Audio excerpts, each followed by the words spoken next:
Hey everybody, just a quick reminder to check out our Patreon supporter options over at patreon.com/thecyberwire.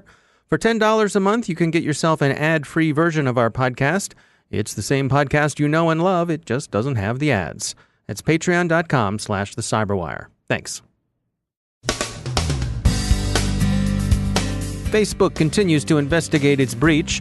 Irish authorities open a GDPR investigation of Facebook. Bogus offers of Zoho Office Suite are malicious. A big botnet hits Brazil's banking customers. Home routers are found vulnerable. Google and Adobe patch.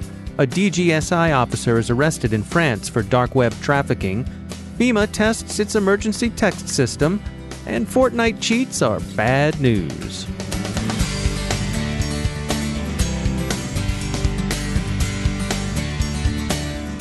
Time to take a moment to tell you about our sponsor, Recorded Future. Recorded Future is the real-time threat intelligence company whose patented technology continuously analyzes the entire web, developing cyber intelligence that gives analysts unmatched insight into emerging threats. At the Cyberwire, we subscribe to and profit from Recorded Future's Cyber Daily. As anyone in the industry will tell you, when analytical talent is as scarce as it is today, every enterprise owes it to itself to look into any technology that makes your security teams more productive and your intelligence more comprehensive and timely. Because that's what you want, actionable intelligence. So sign up for the Cyber Daily email, where every day you'll receive the top trending indicators Recorded Future captures crossing the web, cyber news, targeted industries, threat actors, exploited vulnerabilities, malware, suspicious IP addresses, and much more. Subscribe today and stay a step or two ahead of the threat. Go to recordedfuture.com/intel to subscribe for free threat intelligence updates. That's recordedfuture.com/intel. And we thank Recorded Future for sponsoring our show. Major funding for the Cyberwire podcast is provided by Cylance. From the Cyberwire studios at Data Tribe, I'm Dave Bittner with your Cyberwire summary for Wednesday, October 3rd, 2018. Facebook says that so far it's seen no evidence of illicit sign-ons to third-party apps. There have been concerns that the social media platform's Facebook login feature would expose applications to fraud or hijacking. Irish authorities, the one-stop shop for Facebook with respect to GDPR enforcement, are proceeding with their investigation of the breach. Speculation in Europe and elsewhere is trending toward thinking that the fine, and most seem to expect a fine, will be a stiff one, despite Facebook's quick compliance with disclosure rules. A quick note on the EU's one-stop shop principle with respect to its general data protection regulation. In brief, it means that when there's cross-border processing of personal information covered by GDPR, organizations doing that processing, in this case Facebook, but it applies generally, will deal with one supervisory authority. That lead supervisory authority, in this case Ireland's government, doesn't completely preclude other data protection authorities from involving themselves, but the one-stop shop is at least the first shop you have to stop in. While Facebook is getting credit for quick disclosure, that quick disclosure is giving many second thoughts about whether the tight 72-hour GDPR standard is entirely wise. Investigation is still far from complete, and many observers think that coming out publicly so swiftly hasn't been good for the quality of incident response. Security company Cofense warns users of the free Zoho Office Suite that they're at risk of data exfiltration attacks. Criminals have opened multiple keylogging campaigns that exploit the product. The crooks are, for the most part, setting up bogus sites with equally bogus free offers of the product, so classify this one as social engineering. High-profile Instagram users, influencers, are being subject to an account hijacking campaign in which criminals are holding the victims' accounts for ransom. It seems, according to Naked Security, that the root problem is failure to enable two-factor authentication. Instagram recommends you do so, whether you're a high-profile influencer or just a regular type. Security firm T-Cell provides cloud-based web application firewall services, and that provides them with some interesting insights into app security. They recently gathered up some of those findings and published a security report for web applications. Michael Feiertag is CEO at T-Cell. Last year, we did an analysis of how often attacks were successful. And what we found is that if a attacker tried 100,000 different things against the average application, they might find one vulnerability. We found that that's actually stayed consistent over the year, but then we decided to dig a little bit deeper to figure out what are the sources of those vulnerabilities that people are finding. What we found most striking was that when we looked at the various applications we were protecting, particularly when we were first installed, where it's kind of a clean data, sort of clean view of the world, we found that literally 90% of the active applications, so 90% of the apps that we saw exposed to the outside world, were running with third-party libraries that had known vulnerabilities, right? So it wasn't running an app with a vulnerability was not the exception; it was the absolute rule. And spitballing, roughly a third of those were actually high priority or critical CVEs. So we're not talking about minor little things. We're talking about very significant vulnerabilities introduced into the application from third-party content. And we found that really, really interesting. We also saw that the applications over the course, even just over this narrow period of time that we were observing, which was roughly a month or so, they evolve very rapidly. So people are really adopting DevOps and Agile and so forth. But there's a side effect of that, which is that the surface area of the application, so basically how the apps could be attacked, it doesn't just change. They seem to keep expanding. And we think that's a source of great vulnerability out there that maybe hasn't been focused on enough. So, we'll see, an average application with literally 2,900 what we call orphaned routes, which is basically, API endpoints or web pages or things that the application can do with actual code behind them that are not actually being used, right? That we see no traffic against them, but we know that they can be exercised by the outside world, which means an attacker could hit that, and those tend to be the most vulnerable, untested functions of the application. So, 2,900 different functions of the application exposed, generally untested, and not being used. And what's the disconnect there? I mean, obviously, people aren't introducing these vulnerabilities intentionally. So, where's the oversight? What's the process by which they're included?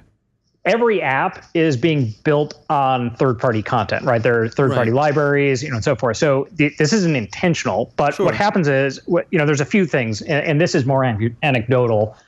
Once you get something working, developers, they're focusing on functionality, and so you kind of move on to the next thing. Vulnerabilities are discovered very often after the fact, and so if you have an app that's been running for a couple of years, maybe when it was first shipped, it didn't have any known vulnerabilities because the third-party libraries were fresh and nothing had been discovered yet, but they were there. Then over time, the world finds out about these. So think of a Struts 2 as sort of the extreme example of that. You realize, I'm running this application. It's built on a library that either a day ago or a year ago we discovered some high-priority CVEs against that. People don't have visibility into that without additional tooling. That's not very common. T-Cell provides that, but as I mentioned, when people first implement, they get kind of the first view of it, which is, oh man, I've been running this for a year, and it turns out that this library I was using does have a huge hole in it, and I really wouldn't have known that otherwise. And so if I'm not actively patching everything, on an almost daily basis, you run a lot of risk. And then the other side, the source of this is, again, people are trying to move faster, right? The goal is ultimately to ship better software with more functionality. So they're iterating quickly, but then what that translates to is you see what ultimately becomes cruft in the background. Those are those orphan routes. And again, without visibility into that where you can actually measure it, it just falls to the wayside, right? If you don't see it, you don't think about it. If you don't think about it, you don't address it.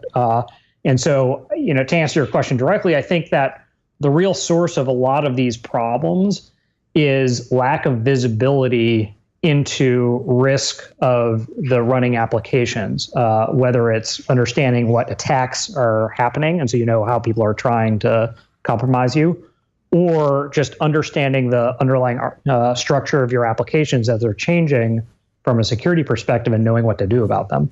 That's Michael Feiertag from T-Cell. If you want to dig into their security report for web applications, you can find it on the T-Cell website. Security firms Radware and Kihu360 are independently tracking a very large botnet that's intercepting traffic destined for Brazilian banks. More than 100,000 routers have seen their DNS settings altered to redirect users to watering hole pages. Most of the routers affected, 88% of them according to ZDNet, are located in Brazil. As one might expect, the goal of the redirection is credential theft. Tenable, the Maryland-based security company, warns that widely used TP-Link TLWR841N consumer routers are susceptible to attacks that concatenate a series of flaws to obtain control over the devices. TP-Link has yet to fix the vulnerable firmware. Unfortunately, there seems to be no mitigation. If you own one of the routers, Tenable suggests you call the vendor to complain to light a fire under them and accelerate patching.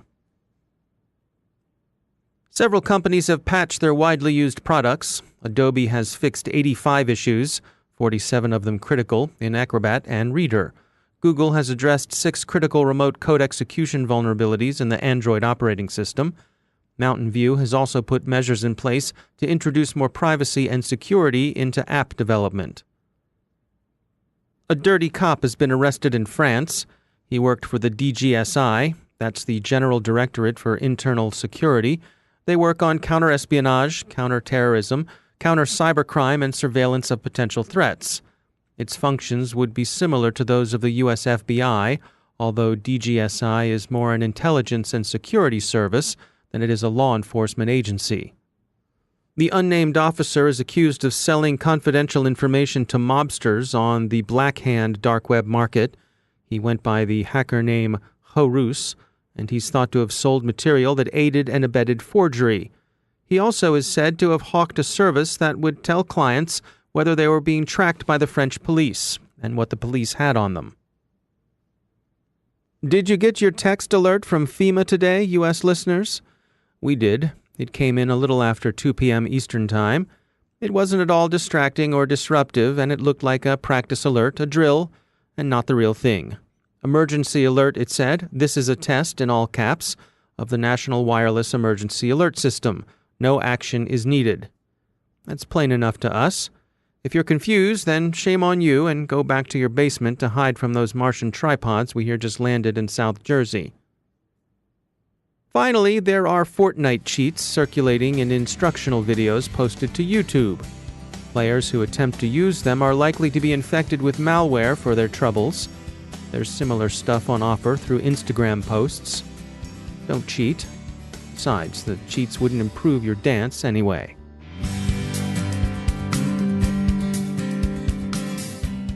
Now a moment to tell you about our sponsor, Observit. It's 2018. Traditional data loss prevention tools aren't cutting it anymore. They're too difficult to deploy, too time-consuming to maintain, and too heavy on the endpoint. They are high maintenance and require endless fine-tuning. It's time to take a more modern approach. With Observit, you can detect insider threats, investigate incidents quickly, and prevent data loss. With its lightweight agent and out-of-the-box insider threat library, Observit is quick to deploy and far more effective at stopping data from leaving your organization. That's because Observit focuses on user behavior. It's built to detect and respond to insider threats, and it's extremely difficult even for the most technical users to bypass. Bring your data loss prevention strategy into the modern era with Observit. Learn more at observit.com/cyberwire. That's observit.com/cyberwire. And we thank Observit for sponsoring our show.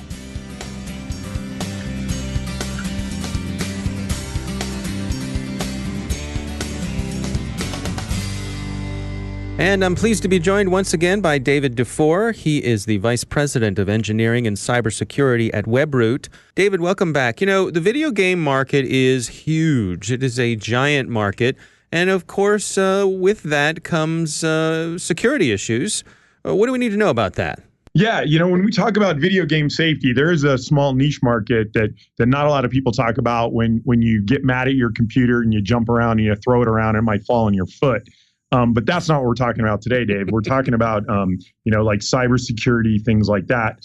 one of the big things that we've seen in a shift in the industry is that video games basically have become social networks. And I don't think a lot of people realize that. To call one out that I'm guilty of playing multiple hours a day is Fortnite. And yes, when my 12-year-old plays a lot of Fortnite. I don't know.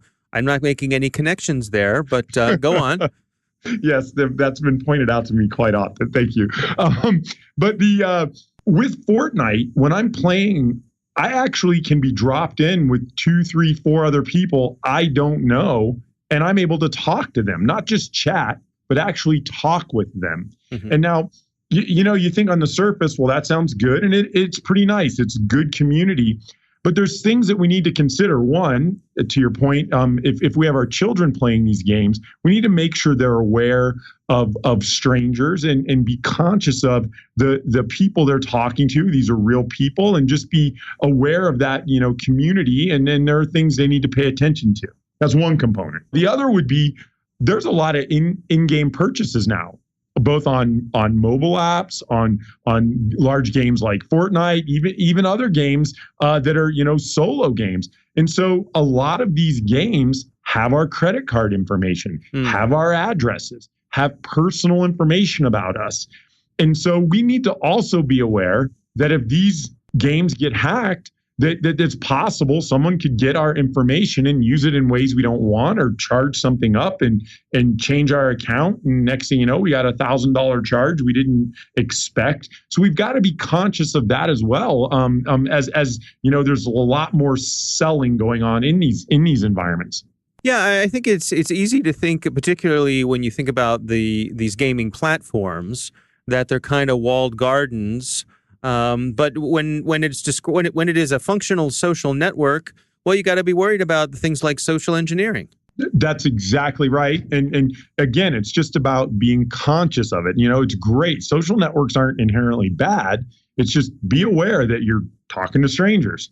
And one last thing we see quite a bit, and here, at Webroot, we make antivirus software. We see a lot of gamers turn off their antivirus while they're playing games and potentially forget to turn it back on. And so if you do that, you're opening yourself up to risk. I highly recommend you find something that works while you're playing a game and doesn't affect it, because you do want that optimal performance. But you also need to be aware of making things run better. Sometimes you turn things off and you're taking that risk, or maybe you're opening up ports on a firewall because you want to play a game with your friends and you're doing a peer-to-peer network. You just got to keep in mind the stuff you're doing and not expose yourself to security risks you wouldn't normally do. No, it's a great point. I remember when my oldest son was a teenager, I sat down at our family computer one day and noticed that some ports had been opened up, and I was saying, what's going on here? And my son said, oh, I just needed to play a game. I went, whoa, hold on here, cowboy, no. That's exactly right. And honestly, the gaming industry has spent a ton of time, energy, and money, and I got to tip my hat to them, in securing these networks and making it so you don't have to do that. But, there's still flaws. But more than most industries, they really do look at security and take it seriously. No, it's interesting. David DeFore, thanks for joining us. Thanks for having me, David. And that's the Cyberwire. For links to all the stories mentioned in today's podcast, check out our daily news brief at thecyberwire.com. Thanks to all of our sponsors for making the Cyberwire possible, especially to our sustaining sponsor, Cylance. To find out how Cylance can help protect you using artificial intelligence, visit Cylance.com. And Cylance is not just a sponsor, we actually use their products to help protect our systems here at the Cyberwire. And thanks to our supporting sponsor, VMware, creators of Workspace ONE Intelligence. Learn more at vmware.com. The Cyberwire podcast is proudly produced in Maryland out of the startup studios of Data Tribe, where they're co-building the next generation of cybersecurity teams and technology. Our Cyberwire editor is John Petrick, social media editor Jennifer Iben, technical editor Chris Russell, executive editor Peter Kilpie, and I'm Dave Bittner. Thanks for listening.